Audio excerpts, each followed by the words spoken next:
За сайн байцгаана уу. Үрийн тэнгэр подкастын маань ээлжит дугаар эхэлж байна. За өнөөдөр жаах уртхан яриа хийх баг шүү дээ. За би нэг гинэ 2 хундаг дар суудсан шүү. За микрофоны ард ташууруулаач байна. За тэгээд хөх нуруут гэдэг подкастыг хийдэг өөрийнхөө амьдралын тухай намтар түүх онгодуудын намтар түүхийг одоо хүргэж байсан. Тийм учраас дийлэнх нь одоо манайг мэдэх баха. Нөгөөдөг чинь дарсаа уужил байдгийн гівчгнэ. Сархад нэ. Соёлтой хэрэглээтэй байлгүй дээ гэж одоо итгэдэг байлгүй дээ надад яад юм байна. За яриага хийчих өнөөдөр жаахан уртхан юм ярих баг шүү. За та бүхэн манай сувгийн одоо хамгийн сүүлд орсон одоо видео дугааруудыг харсан байх. Бид нар бол жирэмсэн ээжүүдийн нойр, хооллолт, гордох гэж юу болох уу те? Хевлийдэх одоо өөрийнхөө хүүсийн нууц гэдэл одоо. Дандаа ээжүүд рүүгээ хүүхдэд хийж байгаа эмэгтэйчүүд рүү чиглэсэн нандин зөөлөн сэдвүүдийн одоо төлхөө ярьлаа шүү дээ те. За мэдээж үрийн тэнгэрийг доодож эрүүл хүүхэд тээхэд ээж хүний бие болон сэтгэл зүй хамгийн чухал нь мөн тийм үү? Гэхдээ үрийн тэнгэр гэдэг чинь ганцхан ээжийн асуудал биш юм аа. Үр хүүхэд гэдэг бол эцэг их хоёрын дундаас л хоёр өөр эрчмийн нэгдлээс бүрддэг тийм үү? Тийм учраас өнөөдөр бид ээжүүдийгээ төр амраагаад нөгөө тал руу нь буюу аав нарынхаа эрчүүдийнхээ ертөнц рүү жаахан гүнзгий өнгөөхөр шийдлээ. За өнөөдрийн дугаар бол арх уудаг нөхөр. За манай дугааруудыг одоо шимтэн сонсож байгаа жирэмсэн ээжүүд, бүсгүүчүүд маань энэ гарчийг сонсоод шууд л одоо над руу унтууцч магадгүй дээ. Энэ өөрөө дар суудаг нөхөр ээжиж юу яриад байгаа гэж бас магадгүй те. Арх уудаг арчаагүй амьтдыг бас өмөөрхнө. Хөл хүнд биднийг одоо жирэмсэн бидрийг зоож байгаа нь багдаа юу гэд одоо бодож иж магадгүй. Тэгвэл төр хүлээгээрээ. Би өнөөдөр архиталтыг өөгшүүлэх гэсэн. Харин тэр архины шилэнд нуугдсан хүний дотоод өвдөлт оюун санааны дархлааны сүрэл рүү боддоор өнгөж харах гээд байгаа. Яагаад гэх юм бол бид нар өнөөдөр нийгмийн хамгийн том, хамгийн чимээгүй явагддаг нэгэн харгас одоо манипуляц гэдэг шүү дээ. Манипуляцийн талаар ярих гэж. За энэ бол хүнд хэрхэн сайн хүн, хариуцлагатай хүн, жинхэнэ эр хүний одоо баг өмсгөд түүгээрээ яаж дарамтлж хүн чанарыг нь дотроос нь одоо устгадах тухай юм аа. Жаахан бодит байцгаа юу. Нийгэм биднээс төгс хүн байхыг шаарддаг. Хийсэндээ хүрдэг, буруу бусдад чигдэггүй, сэтгэл нь тийм үргэлж хад чулуу шиг тогтвортой. Өгөөмөр бас уур тийм үү? Шонол, уур хилэнгээ одоо 100% дарсан хүн байхыг шаарддаг. Үүнийг сонсоход сайхан байгааз. Гэвч яг үнэндээ энэ хил хязгааргүй сайн чанар гэдэг бол хүнийг өөрийгөө алдахад хүргэдэг төгс механизм гэж бол би хувьдаа боддог. Эр хүнээс бид нийгмээр юу шаарддаг юм бэ? Чи эр хүн юм чи үг даах ёстой шүү. Гэр бүлээ чийлт хийжих хариуцлага үүрэх ёстой. Уурлаж бухимдах эрхгүй. Эхнэрээ, хүүхдээ, бусдыг ойлгох ёстой. Сэтгэл чинь хизээч хөдлөхгүй. Үргэлж бат бөх байх ёстой. Энэ бол ямар ч амьд хүнийг дотроос нь алж сэтгэл зүг нь боомлдог манипуляц гэж хэлж байна. Хэлсэндээ хүрдэг, амснаа биелүүлдэг байх нь цаг, энерги хэмжиж сурсан хүний чадвар болохоос биш. Хэн нэгний өмнө насаараа хүлэгдэх ёстой ял биш. Гэтэл нийгэм чи амс, чи эр хүн гэдэг үгээр хүнийг одоо ганц оршихуун хүчирхийлэлд оруулдаг. Чи инкл ёстой. гэд бусдын буруу хүртэл өрүүлдэг. Эцэст нь тийм тэр хүн сул талаа хянаж, мэдрэмжээ дарж бүх зүйлд хариуцлага хүлээх ёстой робот болж хувирдаг. За би энэ замыг туулсан учраас яриад байгаа шүү. Би ч одоо өчнөө хөвгттэй хүн шүү. Тэгвэл энэ шахалтанд тийм үү өртсөн хүн ялангуяа эр хүн яад юм бэ? Амьдралын дарамт, стресс, бүтлгүүтэлтэй нүүр тулахад тэдэнд уйлах, гомдлох, би ядарч байна. Надад хэцүү байна. Би айж байна гэж одоо сул талаа харуулах аюулгүй орон зай энэ нийгэмд байдгүй. Байхгүй шүү. Тэр байтугай тийм үү? Хажууд нь унтж байгаа их нэртэйж сул талаа харуулж чаддаг. Сул талаа харуулах юм бол өнөөх арчаагүй ир гэдэг нэрэл зэн. Ингээд тийм өнөөх бүх мэдрэмж, уур бухимдал, айдас нь дотгошоогоо чихэгдэж энерги маш гүн төгжрөл үүсдэг. Хүн яагаад энэ арх масууруулах бодисд орд юм бэ? Тэр хүн төрөлхийн муу мухай сул дорой амьтан болохоор тэр үү? Үгүй үст. Хүн дотоод амар амгалангаа олж чадахгүй. Дээрх одоо энэ нийгмийн манипуляцид сүнс болон оюун санаагаа цоолуулж гисэн учраас түүнийгээ л нөхөх гээд аргалах гэж одоо оролдож байгаа хамгийн арга ядсан хэлбэр нь л энэ юм даа гэж хэлж болохоор. Арх бол шалтгаан биш. Ердөө өвчин намдаа гэж. Тэр дотоод төвжрэл, тэр чимээгүй ойрлоо. Тархины тэр асар их ачааллаас төрж болон мултарч өөрийгөө суллах гэсэн тархины хамгаалах механизм нь өөрөө хиймэл амар амгалан буюу арх руу хөтэлдэг. Арх ус үедээ л тэд нар тийм өнөөх төгс сайн нөхөр хариуцлага таав. Үг даадаг эр хүн байх ёстой гэдэг гинжнээс хитгэн цаг салж өөрийнхөө жинхэнэ шарахта эвдэрхийн мэдрэмжүүдээ гаргаж ирдэг. Зарим нь уугаад уйлдаг. Зарим нь уураа гаргаж агсан тавьдаг. За энэ бол тэдний дотор тийм үү маш их шаналл өвдөлт гарцгүй болоод тийм үү. Гарцгүй болоод байгааг нь л одоо илрэл шүү дээ. Дотоод амар амгалангаа олохгүй байгаар чинь л орлуулах юм хүний тарих хайш шүү дээ. Хүн хайш шүү дээ. Тиймээс эхнэрүүдээ, жирэмсэн ээжүүд минь ээ. Та бүхний үед хэцүү байгааг бид ойлгож байна. Гэхдээ хажууд байгаа хүнээ зүгээр л архич арчаагүй амтан гэж шүүж дарамтлахаас өмнө нэг хорон бодоод үзээр. Энэ хүн дотроо юутай тэмцээд байна? Ямар их хүлээлт шахалт энэ хүний оюун санааны дархлааг устгаж байгаа. Бид энэ хүнд ядчил мэдрэмжээ шүүмжлэхгүйгээр илэрхийлэх боломж сонсох чих гаргаж өгсөн үү? Сайн хүн, сайн эцэг байх гээд. Тэ сайн л эцэг бай гэдэг одоо шахалтын золиос болгоод тэр дүрд багтахыг нь бид өөрсдөө тулгсан юм биш үү? За мөн энэ подкастыг мань сонсож байгаа ирчүүд аав нар минь ээ. Та нарыг ч гэсэн би одоо маш сайн ойлгож байна. Та нар муудаа сэтгэлийн тэнхээгүй бишээ. Зүгээр л дотоод амар амгалангаа хайхтаа буруу хаалга татчихсаар.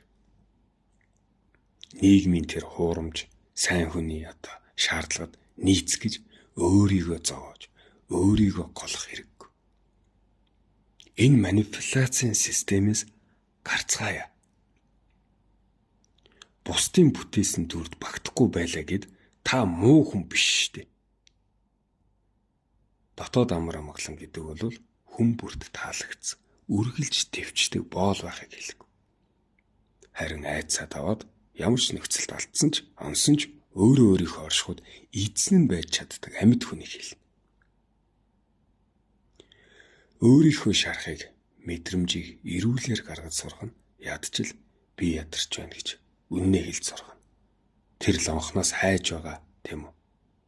Амар амгалангаас ч хавьгүй илүү эрхчлөө танд өгөх юу шүү. Тэгэхгүй бол ингээд бачуураа л яваад идэх хөөх. Бид нар үр хүүхдүүдтэй тийм өнөө хэвлийд бүрлдэж байгаа үрийн тэнгэрт энэ өвдөлтийг, энэ далдлагдсан шарахыг өвлүүлэхгүй байхын тулд гаднах үр дагавартай биш. Дотоод шалтгаантайгаа нүүр тулах цаг болсон шүү. Ээж нь ч тэр, аав нь ч тэр өөрийнхөө л хамгийн бодит хувилбар нь байх хэрэгтэй. За яагаад ийм юм яриад байна гэхээр ямар мэдээлэл сонсомоор байна үрийн тэнгэртэй холбоотой. Энэ нийгэмтэй хамаатай. Тэ арх удаг нөхрөө яах вэ гэж одоо хүн надаас асуугаад байгаа сэтгэгдэл хэсэгт.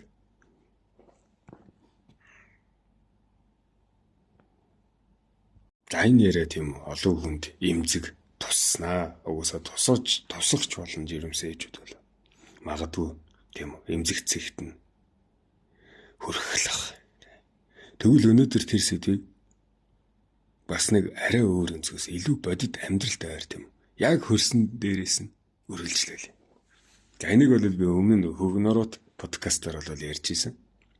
Тэгээ сархатны соёлтон ба энэ сархатнаас яаж гарах юм бэ? Яаж соёлтоо хэрэглэх юм? Арх муу ууж болохгүй. Архинд орчихвол амьдрал сүрнэ гэдэг хүн болгон мэднэ. Гэхдээ нийгэмд хүмүүс хоорондоо итгэлцэл үүсгэх, баггүйгээр харилцах, сэтгэлээ нэг хэрэгсэл нь яалтчгүй сархад байсаар л ирсэн. Байсаар ч байх бол сархадгүй нийгэм гэж байхгүй. Хүн зүрх сэтгэлийн хөглөөгөө таньж бусадтай гэрээгээр биш итгэлээр харилцахын тулд сархтыг хэрэглэх тохиолдол олон байдаг. Гол асуудал нь юу гэх юм бол уухтаа биш ээ. Уух боловсралгүй байгаадаа л. Архинд цогтох, архинаас гарах процесс яг яаж явагддаг?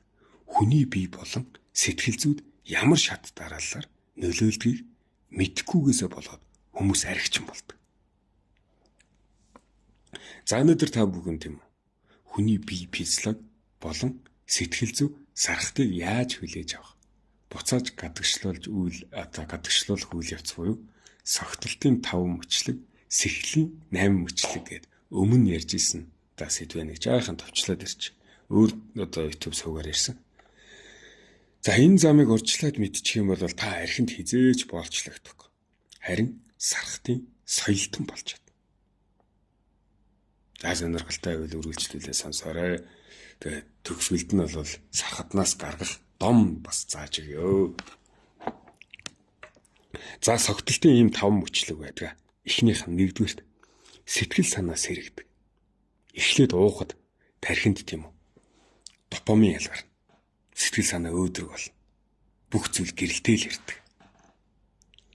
За хоёрдугаарт нь онгироод эхэлнэ, сэтгэн. Тэ. Лавшруулад тийм үү уугаад ирэхээр өөртөө хит итгэлтэй болно. Эсрэг хүснэ рүүгээ тэмүүлэн маас хонно. Бусдын анхаарлыг татах гэж савсганаж эхэлнэ. За 3 дугаарт нь бол гутах мөч. За энэ бол хамгийн аюултай зэг шүү. Гинтхэн л өөртөө итгэлгүй болж өнгөрсөн алдаагаа бодож сэтгэлээр унаж уйлж унжиж эхэлнэ. За 4 дугаар мөчлөг нь өөрийгөө өмөрөх, уурлах. Хүн гэдэг гутралаа төвчж чаддгүй учраас шууд өөрийгөө өмөрөх хамгаалтын горимж шилждэг. Үүнийгээ гадагшлуулахдаа уур хилэн бадрангуй харин шингаар илэрхийлж яадаг. Агсан тавих гэдэг тийм. Агсан тавих, хэрүүл хийх нь яг энэ мөчд явагддаг. Сархад энэ үйл явцыг маш их хурцсахдаг шүү. Тийм. За 5 дугаарт нь бол тамирдах. Бие физиологи дийлхэ байж огж буйлжнөө. Хамаг эрчмээ барсан одоо бие унтаад л тасраад л ингэж л тасардаг. Энэ 5 мөчлөгийг мэддэг хүн 3 дахь мөчлөг буюу гутрал руу орохоос өмнө өөрийгөө татж хянаж чаддаг. Хэрвээ та уугаад гутардаг, ууралдаг шатанд ордог бол айл хэдийн хэмжээнээс хэтэрсэн байна л гэсэн үг шүү. За энэ мөчлөг хүртэл битгий яваарай. За тэгэл яг шаардлагатай. Нөгөө сэхлийн 8 мөчлөг тий. За ингээд тасарч унтсны дараа маргааш өглөө нь сэхлийн 8 мөчлөг эхэлнэ шин. Үүнийг бид нэр шартах гэж нэрлэдэг тий. За нэгдүгээрт яах вэ? Ангах. Хамгийн ихэнд шингэний дутагдал тарж ам цангас ирдэг. Хоёрдугаарт нь ичих тий. Өөрийгөө буруутгах. Усны дутагдлаа одоо баг зэрэг нөхмөгц урд шөнийхөө шившигтэй үйлдэлүүдээ санаж асар их хичгүүр гин буруугийн мэдрэмж нь автж эхэлдэг. За гуравдугаарх нь өвднөө. Энэ илэг толгоо ходоод гээд бие махбод одоо хордлогоосоо болж өвдөж эхэлнэ. За дараа нь яадаг вэ? Дөрөвд даарна. Цусны эргэлт удаашрна. Огцом даарч хөрнө. За тавд нь яах вэ? Тэ арх үнэрдэг. Сэжиг хүрэх. Өөрөөсөө болон орчноосоо архины эвгүй үнэр мэтэрч нүүр амаа угааж цэвэрлэх хэрэг цагаарна. Усанд орох хэрэг цагаарна. За 6 нь яах вэ? Эрчмээ нөхнөө. Бие махбод тийм алдсан эрчмээ нөхөхийн тулд сахар хайгаад байдаг. Чихэртэй зүйл, жимс, шингэн зүйл нэгж эхэлдэг. Ундаа авах гэдэг. За 7-д нь яа вэ? Гадагшлуулнаа. Уусан бүх хор, шээс, баас энэ хөлсөөр дамжиж гадагшлна. Энэ үед бол маш их хөлөрдөг. Хөлсөө угаахгүй бол архины үнэр одоо ихээр нэвширдэг, үнэртдэг тий. За төгсгөлд нь 8-д нь өөрийгөө өмөөрнө. Хүн удаан хугацаанд өөрийгөө буруутгаж чаддаггүй амьд. Энэ үнэн шүү. За нэгэнт өнгөрсөн юм чи яа гэд өөрийгөө уучлж тайвшрал руу шилжнэ. За энэ 8 мөчлөг дууссаны дараа сая нэг хүн одоо хэвийн амьдрал руугаа гэр бүл, ажил төрөл рүүгээ буцаж ордог. Тэ? Тэгээд хийсэн алдаа балруулсан зүйлтэйгээ нүүр тулдаг. За энд л хүн хоёр зам руу салдаа шүү. Хамгийн чухал. Зоригтойгоор хохирлоо барагдуулаад алдаагаа засах уу? Эсвэл энэ ичхүр дарамтаасаа цухтагаад шараа тайлна гэж дахиад авах. Аригчин болох хэсэг нь яг энэ цэг дээр л шийдэгддэг юм шиг. Сэтгэлээ харагдах гад дахиж уух юм бол архинд орлоо л гэсэн. Харин дээрх мөчлгүүдийг мэддэг сэтгэлийн хаттай хүн энэ замыг дуустал эрүүлэр туулж чаддаг. Яруугаар ааш гаргахгүйгээр, өөрийгөө өмөөрөхгүйгээр хордлогоо гадагшлуулаад энгийн амьдралдаа буцаж ордог. Ингэж туулсан хүн дахиж ойрхон архитах одоо сэтэл төрдөггүй маа.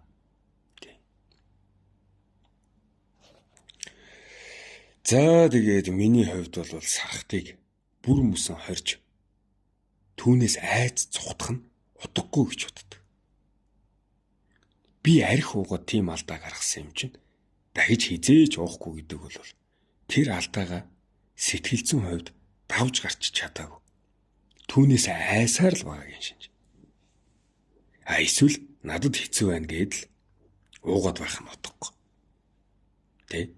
Архины соёлтон, сархтны соёлтон гэдэг бол хизээ ямар хэмжээтэй, хинтээ, юутай хольж уухаа мэддэг хүнийг хэлнэ. Тэ? Хамгийн чухал нь бол архины мацаг барьж сурах хэрэгтэй. Жишээлбэл тийм үү. За та өнөөдөр сайхан цэнгээд тааруулаад уулаа гэж бод. Та маргаашнаас нь эхлээд юм. Ямар ч баяр, ямар ч шахалт байсан хамаагүй яг 3 хоног. За эсвэл 5 хоног архинд огт хүрхгүй мацаг барих хэрэгтэй. Энэ хугацаанд бол бие махбодод одоо илэг болол цэвэршиж тэ бие махбод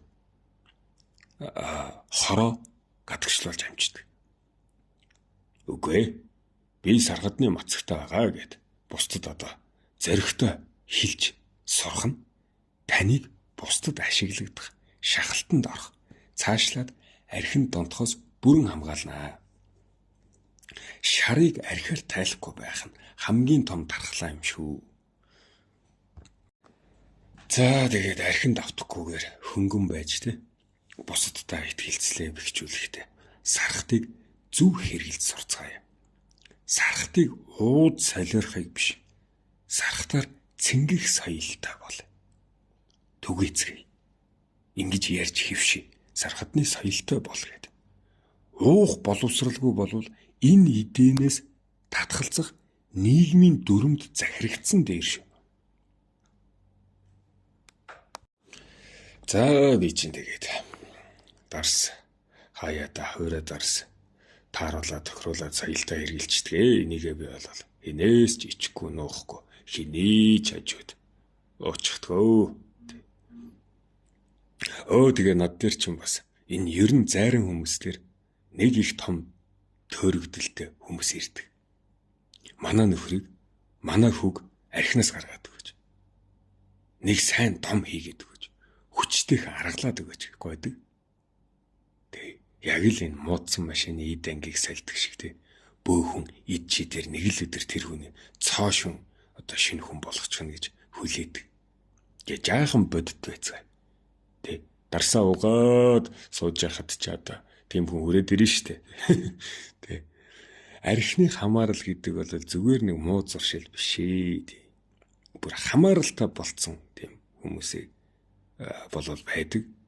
За энэ бол энийг бас ярихгүй болохгүй бах тий. Одоо бүр нөгөө бөбөөчин гэдэг шиг болцсон хүмүүс бол байдаг. Энэ бол сүнсний өвчин шүү. Энэ бол хүний гэрлэн бүрхүүл тий. Энэ аавра цоороод тэр цоргоогоор өөр нэгэн одоо доод төвшний ирчим.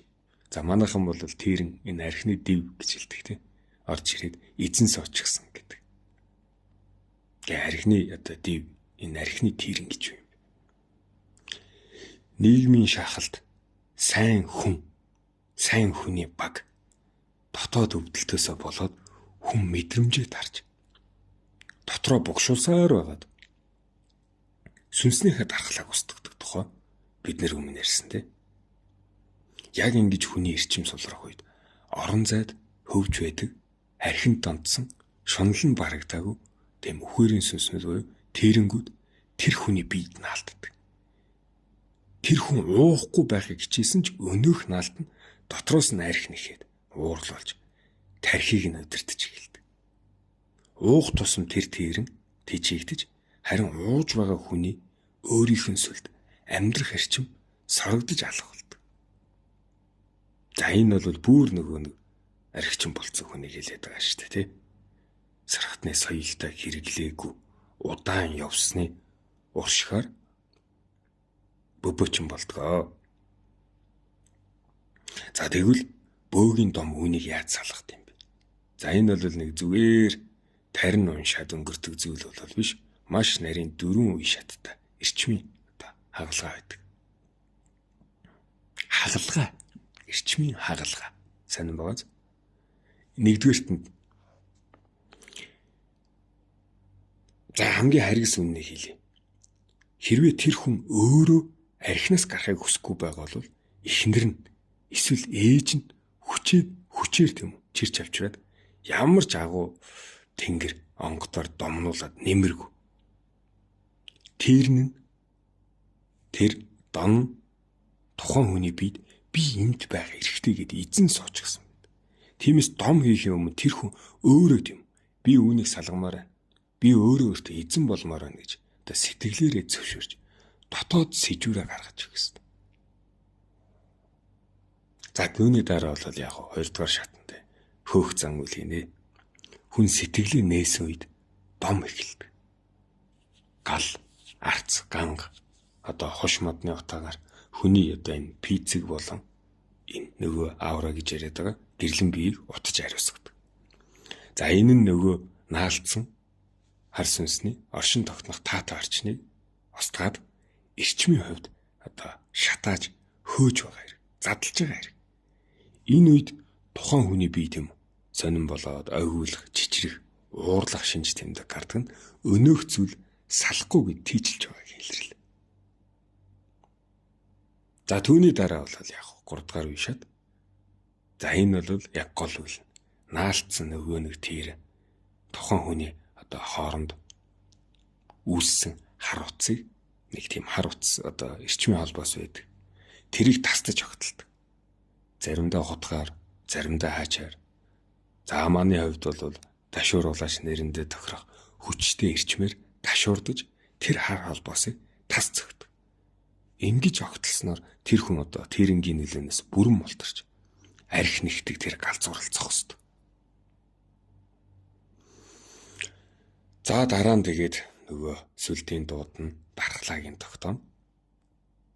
Гэхдээ үүгээр дуусчих бол сав дахиад л хоосон үлдэнэ. Хоосон савнд өөр зүйл буцаад л орно юм. Тиймээс тэр хар сүнсийг хөөсний дараа архинд саруулаад алдагдсан байсан тухайн хүний өөрийнх нь сүлд амьдрах эрчийг нь дуудаж буцаад сэргээдэг гэсэн. Ауранд нь одоо гарсан цорхойг нөхөж дархлана гэсэн.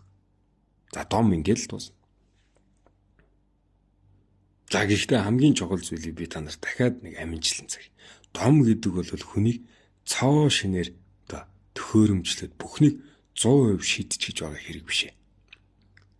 Дом гэдэг бол ердөө л танд цэвэр эхлэлийг буцааж өгч байгаа хэрэг. Хэрвээ дом хийлгээд гарсан хүн маань буцаад л өнөөх одоо сайн хүн байх ёстой гэдэг нийгмийн манипуляцтай ороод өвдөлтөө нууж худлаа багцж эрчмээ дахин түгжих юм бол аавра дахиад цорно. Өнөөх ар сүнс дахиад л ороод ир. Тийм учраас дом хийлгэсний дараа нөгөө түрүүний ярьсан архины мацгийг барьж дотоод амар амгалангаа хамгаалах нь тэр хүний өөрийнх нь үүрэг байд юм шүү. За тэгэл сархатны соёлтой хэрэглээтэй болоор энэ хоёрдугаар төвшнөөс ерөөсөө цаашаа хитэрч болохгүй. Нэг тохируулаад нэг хуурай улаан дарс ч юм уу нэг хоёр хондгийг за нэг хондгийг ч юм уу за би бол нэг хоёр хондгийг гусчдаг л юм дотор онгоогоол их сайхан болно хөглөгдөн эн чин гэхдээ байнгын биш шүү дээ. Сархад гэдэг ерөнхий одоо энэ төрөл алкогол гэдэг байгаа шүү дээ. Энэ болгон ч өөрөөсөө өөр одоо түүхий дээр бүтчихэдэг. За улаан дарс, шимийн сархад, цагаан дарс, хуурай дарснууд одоо эдгээр чинь болохоор үр жимс шимийн сархад гэхэд бол сүү буюу хайраас бүтээдэг байхгүй. Сүү гэдэг чинь эвэлжиж бүтдэг Ихийн сүү гэдэг эвэлжиж үнэ тугал одоо их нь эвэлжиж бүтдэг. Энэ айраг гэдэг зүйл Энэ бол эдээний дээж мөө. За энэ Европт болвол дарсыг тийм үү бурхны ундаа л гэдэг. За харин тэр Орос арх, тэр хараа ерөө энэ сүлд хийгээд байгаа энэ улаан будаан арх эднэр бол хор шүү тий.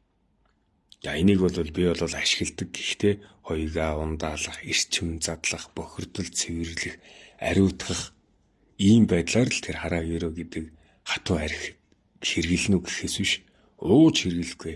Хэрвээ уухаар бол тэр бурхны идэ эсвэл эдэний дээж айраг шимийн сархтыг тохируулаад хүртэж бас болно. Шарт бастай шимийн сархад бүлэтгээд унтах чинь яасан сайн билээ тийм үү? За сайхан одоо нэг найз нөхөдтэйгөө дарс шимээд ярилцаад дотроо онгоолгоод байх нь бол энэ сэтгэлийн эрүүл мэндэ сахиж хамгаалаад яваад байж болдог. Тийм учраас юугаар бүтсэн идэ хүртэх вэ гэдэг чинь чухал. Ухаанаа одоо алдтал уух бишээ. Ухаанаа алдтал тэр нэг балиар архийг уудаг урагшгүй амтан бити байгаарай. Эдэний дээжийг хүртдэг нь байгаарай. Тэ? За танд тохирдгүй бол бүрд нам хориглож.